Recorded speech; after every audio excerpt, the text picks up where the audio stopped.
Hey everyone, Jamie here. Happy New Year.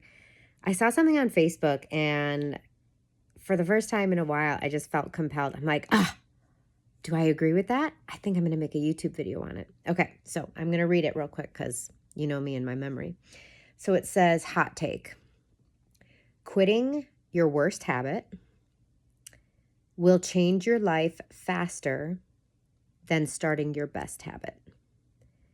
And then it says, stop the leak before you fill the bucket. First of all, I don't disagree. Here's the thing. On the surface, I do not disagree with this premise. But here's the thing. When we are meeting ourselves where we're at, the truth is that for many people, the path of least resistance, the thing they can actually get started with, the micro habit, the tiny tweak, the teeny tiny change, is just that. It's teeny tiny. Filling that, repairing that leak, getting rid of your worst habit, that's hard. That's hard. That takes effort. That takes focus. That takes determination. Frankly, it's advanced gameplay, if you know what I mean. So while I respect the message and while I appreciate the point, and while I actually do agree that if all things were created equal, if all things were equal and someone said, hey, which one should I do? Which one is going to give me more bang for the buck, right? Quitting this vice, like getting rid of this negative habit that I have, or adding a positive habit, like which should I do? All things created equal. If someone came to me and they were like, I don't know which one to do, I'm happy to do either of them, I'm motivated to do either of them, I actually agree with this. Fix the leak, repair the leak, get rid of the negative habit, like your biggest negative habit. Yeah, if all things created equal, do that. However, in the real world, right? In the real world, people with real problems and lots of life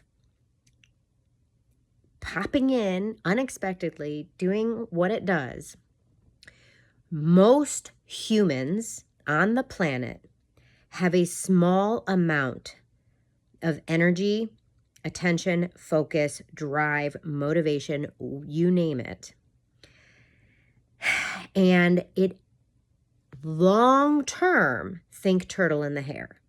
Long term, those teeny tiny incremental baby steps that they take, they can build on.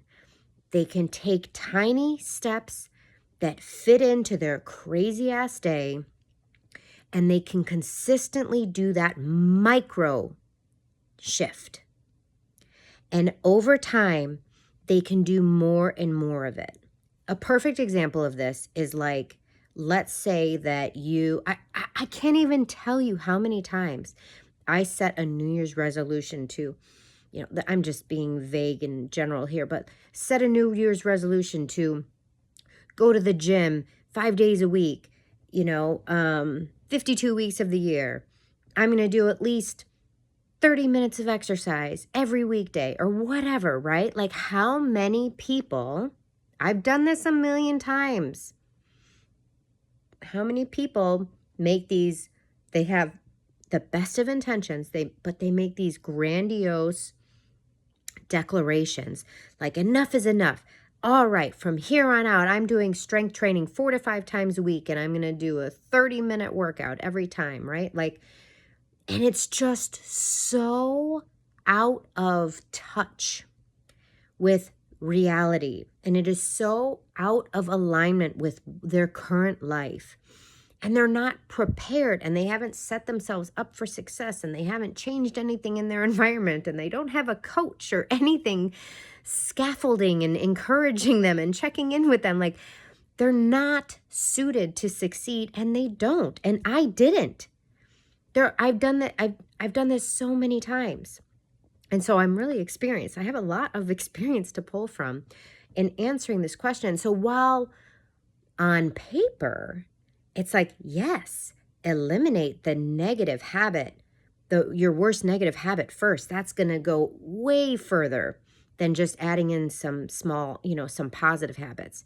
Yeah, sure. On paper, that makes sense. But the truth is, in the real world, most of us, in order to effectively change our lives positively, the path of least resistance is to incrementally add these micro shifts, these micro habits, because they add up over time and they are easier to slip in to your day, even on a crazy day, even on a hard day, even when a bunch of unexpected stuff has happened, even when your workday was so draining. You can still make time for these micro shifts. But think about it this way. I'm married to a chiropractor. A chiropractor or an orthodontist, right? I actually was on the phone with the orthodontist today for my son with his braces. He broke a bracket.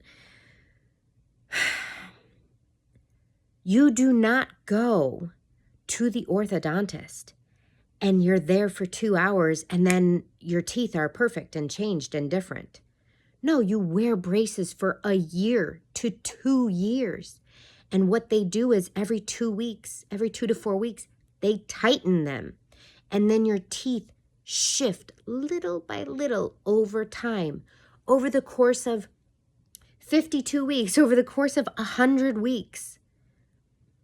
That is what works for the vast majority of people who have not paid large sums of money to have a personal coach, literally holding their hand to make these really big changes. Now, I'm not saying it's not possible, and I'm not saying that it doesn't work for some people, but for the vast majority of people, that's not actually a winning solution. That is an approach that usually crashes and burns.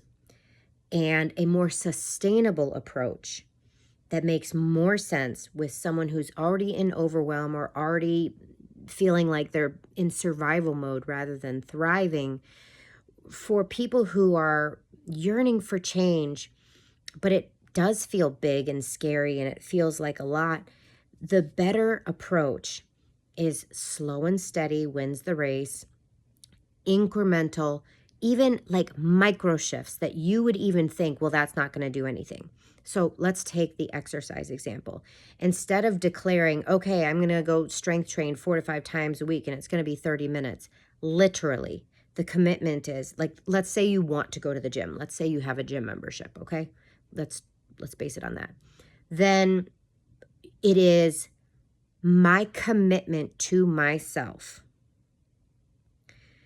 is, and again, it's totally up to you. Do you want to get to the gym every weekday? Is that ultimately your goal? Is it more realistic to do 3 days a week, right? What's actually realistic?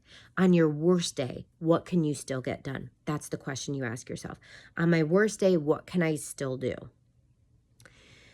And so maybe you say, I am going to get to the gym and I am going to stay there for at least 5 minutes, 3 days a week. And when you've successfully done that for 1 to 2 weeks, that's when you go, okay, I'm bumping it up to 5 days a week. Okay, I'm bumping it up to 10 minutes. Because most people, 90% of the time, once you get to the gym, you have your workout. But give yourself the easy wins to build momentum with those mini micro habits, those mini micro shifts, and then build on them. Once you've got your footing, once you've got some momentum going, that is when you expand them into more and more. But when you try to bite off too much, you're going to end up choking. Okay, I hope that was helpful. Your mission, should you choose to accept it, is to live and love your life on purpose just so you guys know, I have started my Aligned Life Skool community. I haven't actually publicly talked about it yet. I haven't like publicly posted about it yet. It's been in beta for the last 2 months. Just a handful, just a dozen of like past clients have been in there.